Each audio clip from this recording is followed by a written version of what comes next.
his mother.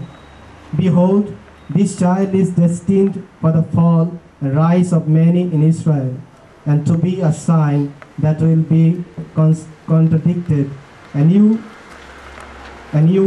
yourself a sword will pierce, so that through many hearts may be revealed. There was also a prophetess, Anna, the daughter of Phanuel, of the tribe of Asher. She was advanced in years, having lived 7 years with her husband after her marriage, and then as a widow until she was 84. She never left the temple, but worshipped night and day with fasting and prayer.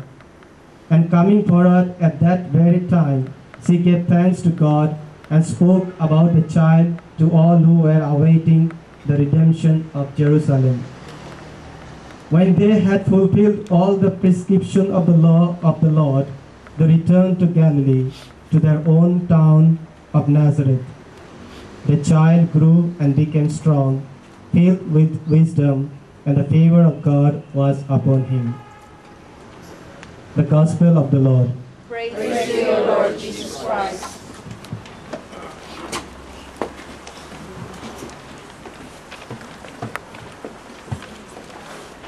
Isang beses, may isang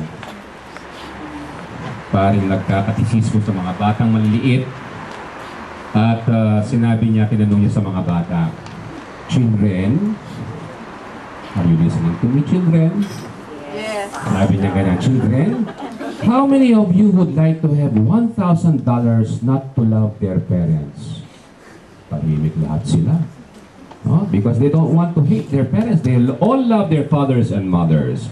And then, suddenly there is a tiny hand that went up like that. "Father, pwede ho ba yung older sister ko hindi ko mahalin? Nakalayo sa lipi ko." You know, it's so difficult not to love our descendants and ascendants. Yung paakyat, pababa. Di ba? Yung mga magulang dito. The parents here would rather have nothing just to feed their children. Or you would do anything for your parents. But a lot of times, we can forget all about our brothers and sisters, our cousins, and etc.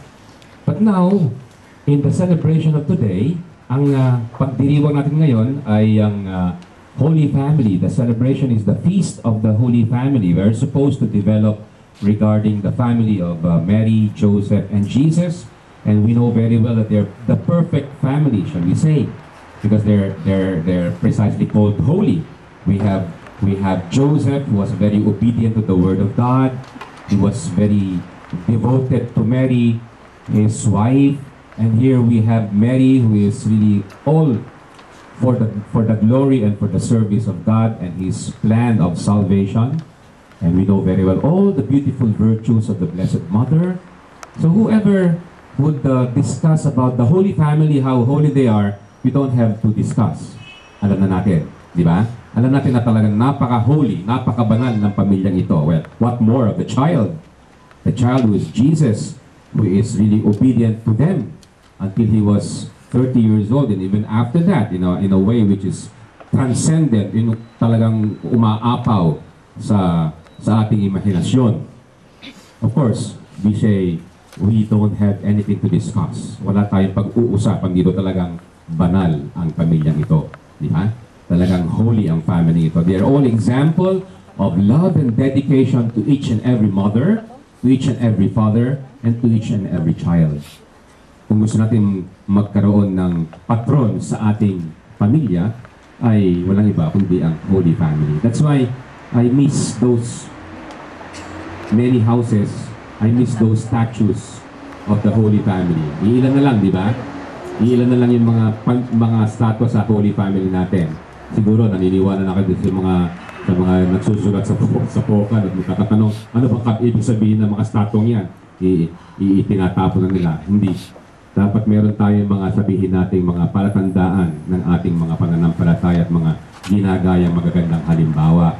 Gaya nito, ang Holy Family. They're not the ones that we are adoring, but they are the ones that are signs for us to see the examples, the very good examples of being a father, being a mother, and being a child. So, That is precisely the meaning of this Feast of the Holy Family.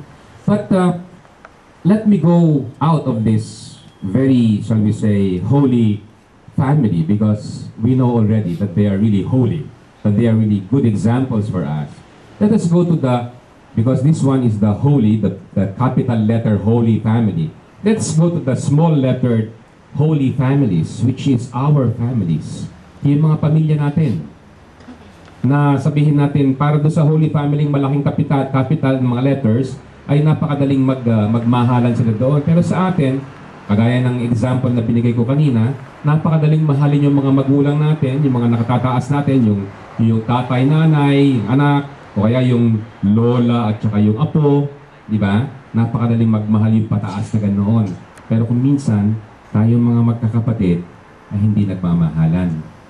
Minsan, nag-aawayan pa tayo. Minsan, hindi pa tayo nag-uusap-usap. Napakatagal na. Hindi pa tayo nag-uusap-usap ng magkakapatid. You know? Sa kadahilan ng ano? Kasi siya pinamanahan ng mas malaking lupa. Ako, konti lang. Pinamanay sa akin yung bahay. Naku, paparepair ko pa, milyon-milyon pa ang repair. Yung ganun ba? Pinag-aawayan natin ang mga bagay-bagay na hindi naman kaugnay ng ating relasyon. Merong kaugnayan sa relasyon natin yan. Yung kung lamang ka o nakakalamang ka o nalalamangan ka. Pero kung relasyon sa magkakapatid, ay dapat labas yan. Dahil alam naman natin, kung talang nagmamahalan tayo, mas marami ka, mas kailangan mo. O sige, mas kailangan mo kung mas konti ka, bibigyan kita. Kung merong magandang pagmamahalan. Pero kung inuna natin yung nasa labas ng pagkakapatiran natin, inuna natin yung nasa labas, pinapahalagahan natin ang mas sabihin natin ng mga bagay-bagay at hindi yung ating pagmamahalan bilang magkakapatid, then magkakaroon tayo ng tinatawag nating problema sa ating relasyon sa horizontal level. Yung vertical level, wala tayong problema. Mahal natin lahat ng mga magulang natin. Maganda nga yung sinasabi ng unang pagbasa. Even if your father loses his mind, it could also be for your mother, no? Father or mother loses his mind, for as long as you always are there for her or for him, lagi kang nag-ano, that will be a payment already for your sins. Sinabi nung Ben Sira, nung manunulat na banal.